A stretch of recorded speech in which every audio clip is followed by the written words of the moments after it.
Hello and welcome to this Affinity photo tutorial. It is an adaptation of a Photoshop tutorial which I saw on the cover disc of Practical Photography magazine, which I subscribe to, and it is to make sort of a digital image to look a bit more retro and vintage and has seen better days. Retro in the sense of it's like muted colours and contrast, and obviously you can see the bit of damage that's gone on here. There's also a bit of light leak which we've added as well. Now I freely admit in this first image, now I've used these Pier images because it was a Pier image that they used in the Photoshop tutorial, but it should work on almost any landscape and probably even portraits as well, but I will stick with the same sort of criteria that they had in the Photoshop tutorial.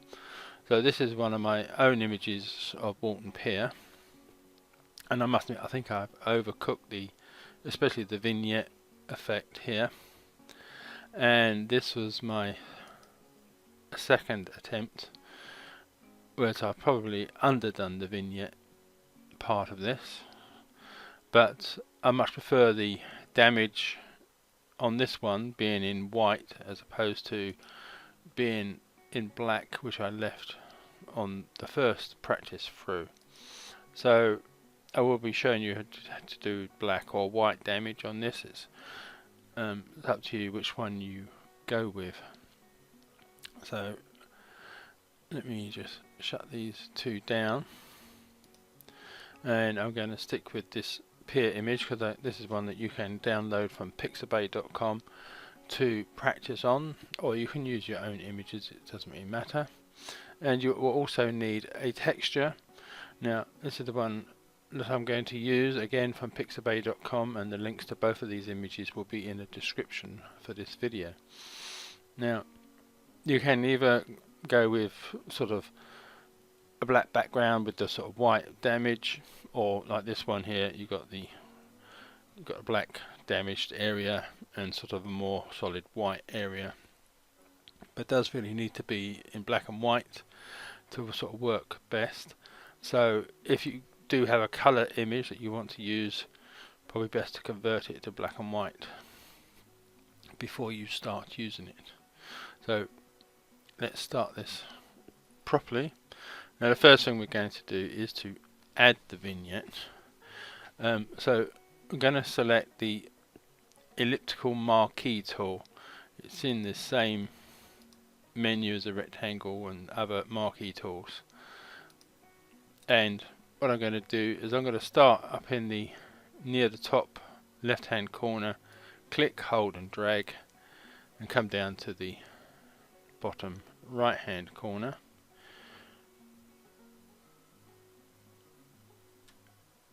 And so it's just sort of touching all the edges as it goes around like that. And if you can use the arrow keys on the keyboard to nudge this up or down, but I'm quite happy where that is. And what I'm going to do now, because at the moment it is selecting the area inside this circle, but I want the area outside the circle, so I'm going to invert the selection. So if I come to the select menu and down to invert pixel selection, you can do Control Shift and I if you want to use a keyboard shortcut, so that it's now selecting the outside area. And with this selection on, I'm now going to add a curves adjustment. I come down to the adjustment icon here and select curves. Now what this will do, this will add the adjustment obviously, but using the selected area it will affect the mask that is on the adjustment, and it will protect the area that we want protected. So I can now deselect this area, I don't need that anymore, so I can press Ctrl and D to get rid of the selected area. And I'm not going to make any adjustments to this curve swing other than changing its blend mode from down here to multiply, and that will make the areas that we want darker. As you can see, we have this vignette here. One thing I did forget to mention, although it doesn't, I suppose it doesn't really matter a great deal, but before you've made the selection, the feather, I had mine on 300, so I found 300 to be about the rough sort of feather adjustment, but you could probably have more or less. It doesn't really matter depending on your image and what you're trying to achieve. Now you could, if you want, sort of increase that vignette look. In fact, I can close that down now. You could duplicate that layer and make that even stronger, and maybe, you know, alter the opacity of this second one just a bit if you don't want it as strong.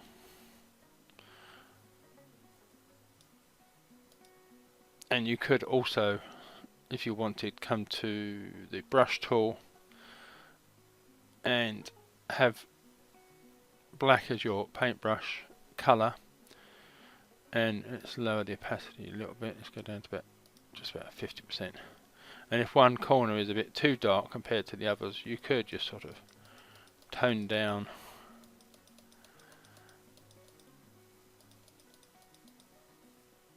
the vignette look, because you are painting on this second layer's mask. I'll turn that. As you can, hopefully you can see that it's still getting darker at the top because it's got both of those vignettes at their sort of the strength they should be, but this is not getting as dark down the bottom because I've painted a bit of that away. So I'm happy with that. Let me just come off this tool a second. So I will leave that as it is, because later on it's a sort of a judgment call, because it probably looks a bit too much now, but later on some of the processes we're going to be sort of lightening quite a bit, and it will sort of knock some of that vignette out. So this is where it's hard to just get it just right. It's a, like I said, it's a trial and error thing here. So when you're happy with the vignette you've got, the first thing you're going to do is to add another curves adjustment. Let's move this over here. And what we're going to do here is we're going to sort of knock out some of the blacks in this image to sort of mute it down to contrast a bit.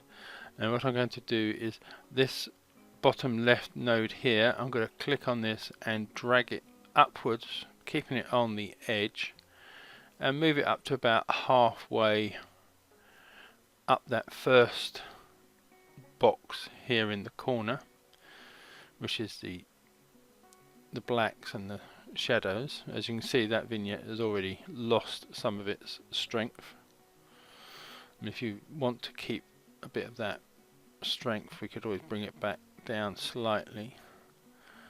Let's go to about there. That's about halfway, maybe just under, just over, depending on your image and how strong your vignette is. Now, next thing I want to do is click just above where these two lines here cross.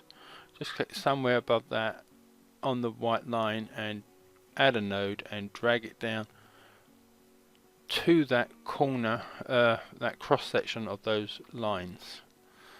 And similarly on this one up here, just where these lines cross, just a little bit under that on the white line, just click and hold and drag this up to where those lines cross.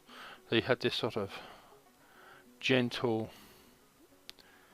arch of the line until you get down to the bottom here, and then it's sort of a more steeper curve. So that is losing a lot of the blacks and the shadows, but making the darker midtones a bit darker and the lighter midtones a bit lighter.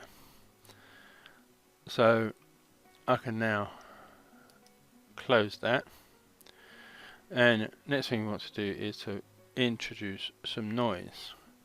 So I'm going to highlight the background image, and I'm going to duplicate that,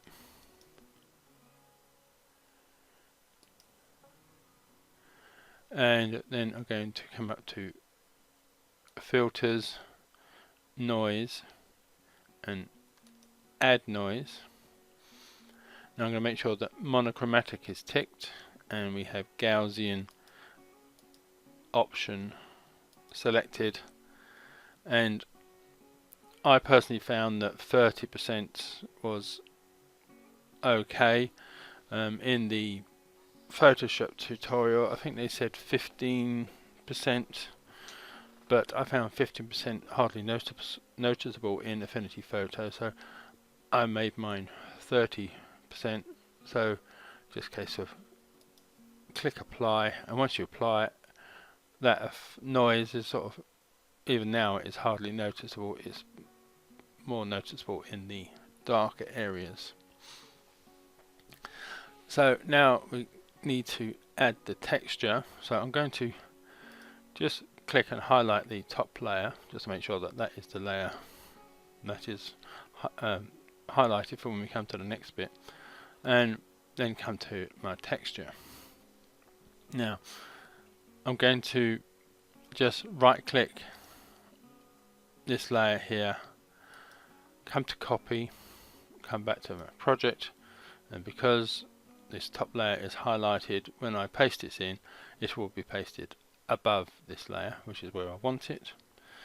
So I'll come to edit and paste. Now if I zoom out, come to the move tool and I'll zoom out, as you can see this image is much bigger than my image, but that's right because I'm going to be moving it and altering it in a minute. Now the first thing I want to do is I want to rotate it, because I want the more damaged area to be on the left of my image. You may want it on the right, or if you've got a different texture you may be happy with where it is, but for me personally on this image I want to rotate it. I'm going to come up to this handle that's up here at the top, and I've got this double-sided arrow. I will hold down the shift key, so when I rotate it, it will go around in, I think it's 15-degree angles until it's around that way. And what I am going to do is I'm going to just lower its opacity for a second, down to about 40% here, just so I can reposition this, make it bigger and what have you, just to get the damaged areas where I want them to be.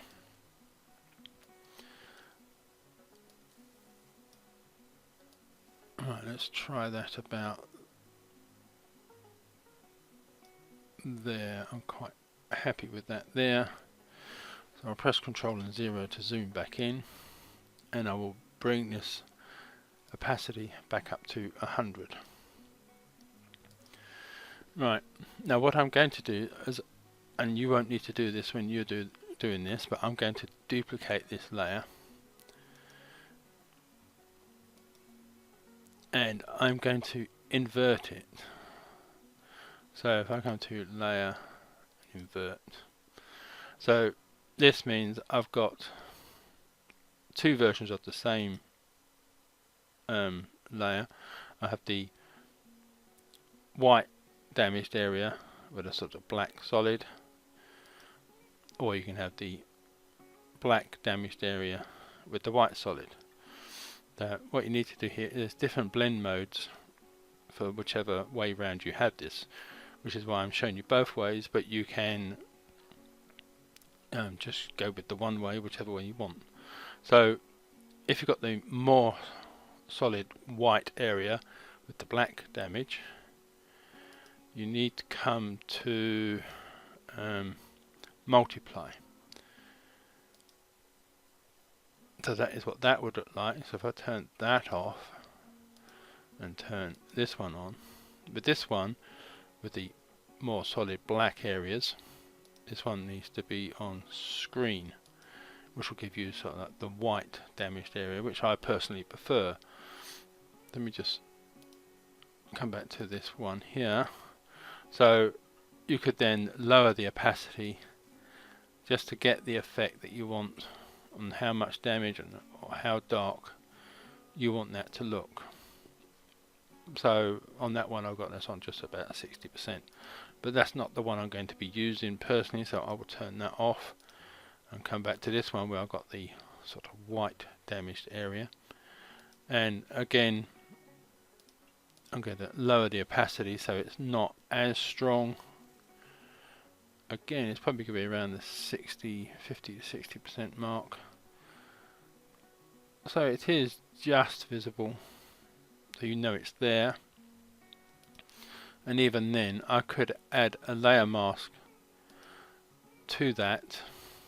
Come to the brush tool, and it needs to be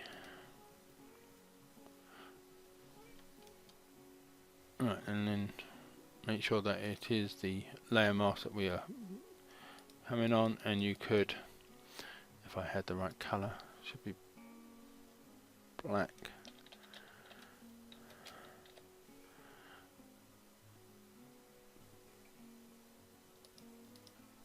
That's a bit too strong. Let's lower that opacity right down, about 10%,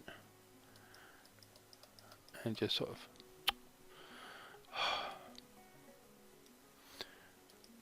bring back some of the background color and lose a little bit of damage if you don't want that to be there.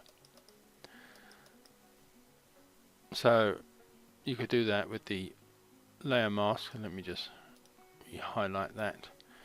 So you could do that by adding the mask to that.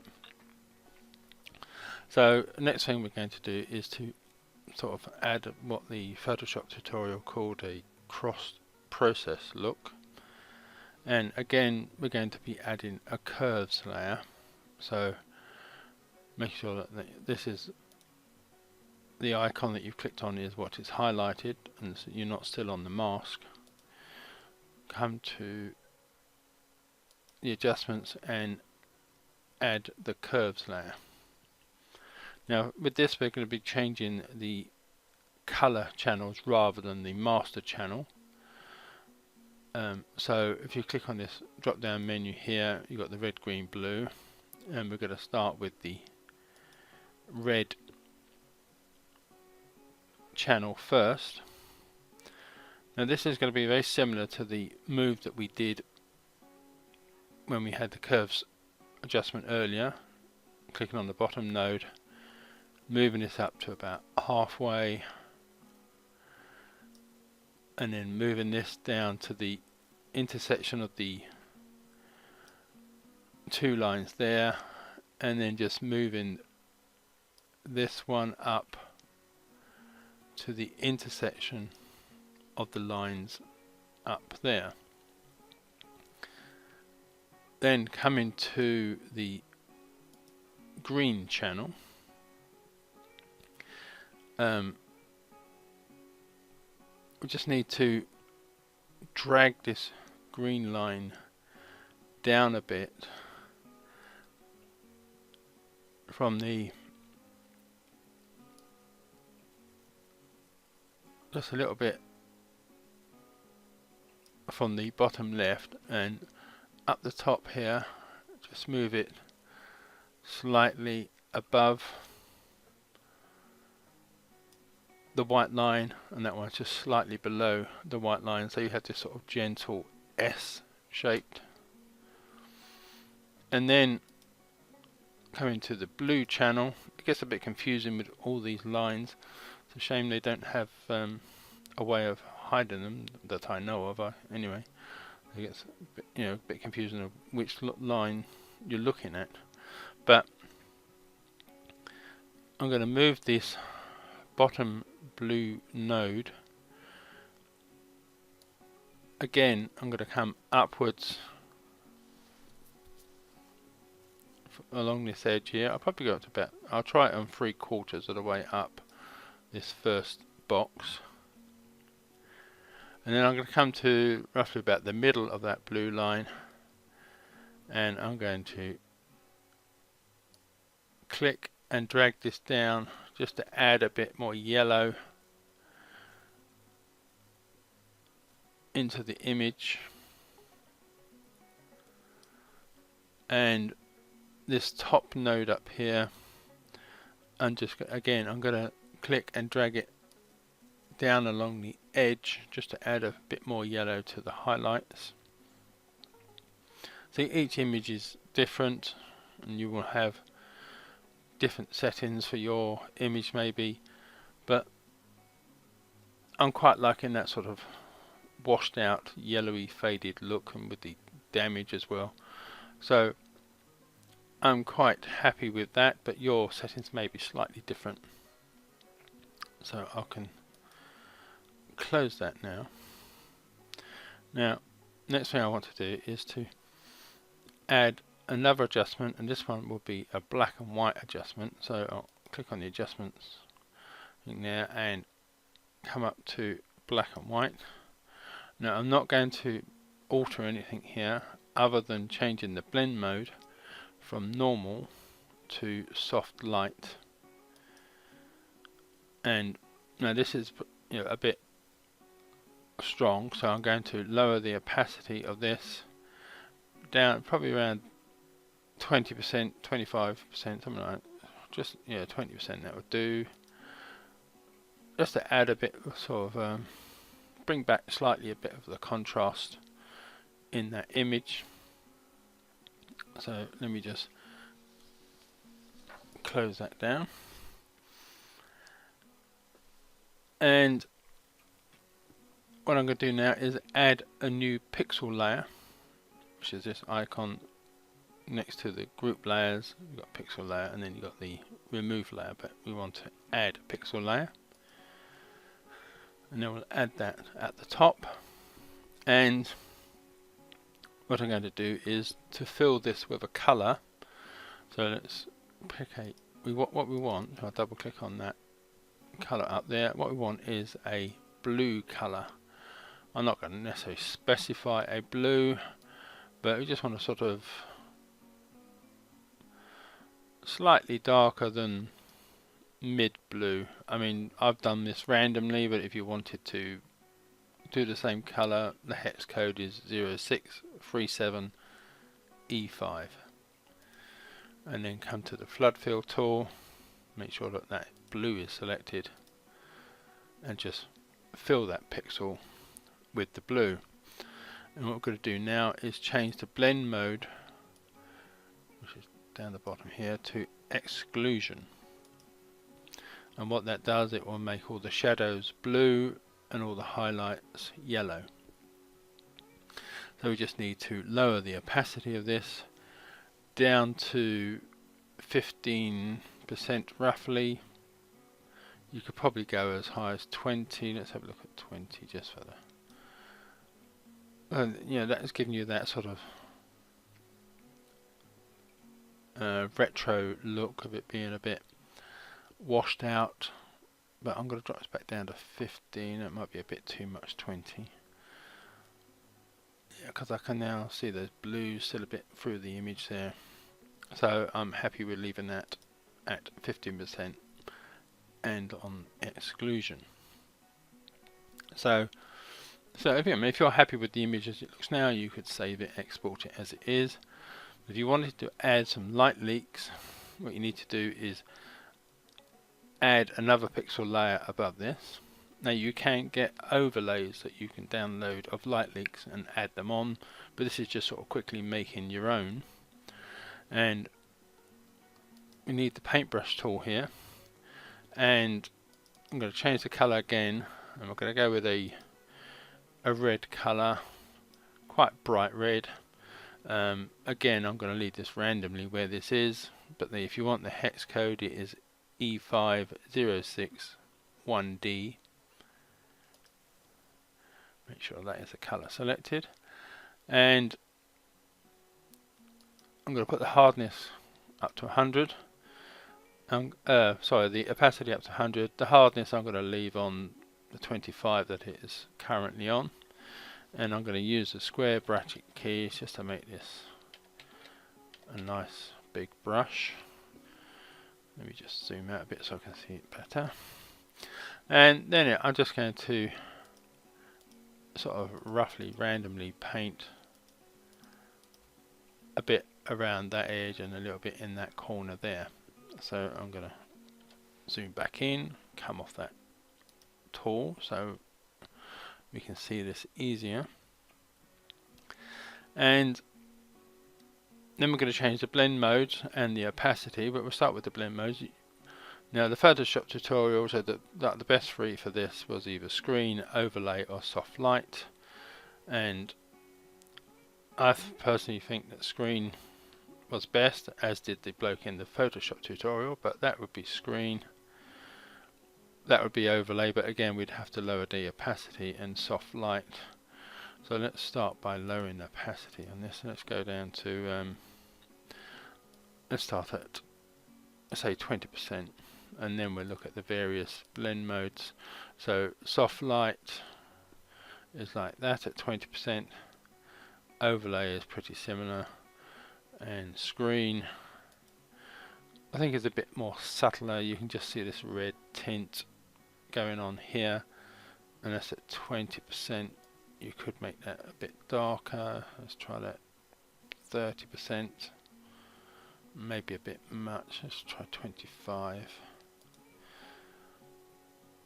Yeah, 25%. I'll leave that at that. So basically that is the end of the tutorial. Let's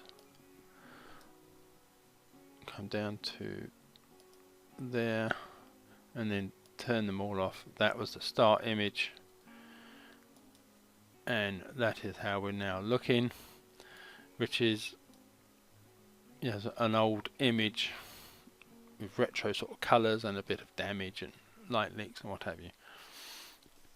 I must admit, personally, it's not of a taste of an image that I particularly like, but it is all a learning process, and the more you try out these tutorials, the more little tricks that you will learn about what you can and can't do in Affinity Photo. So for that purpose, it's a good thing to try out. So thank you for watching, and goodbye.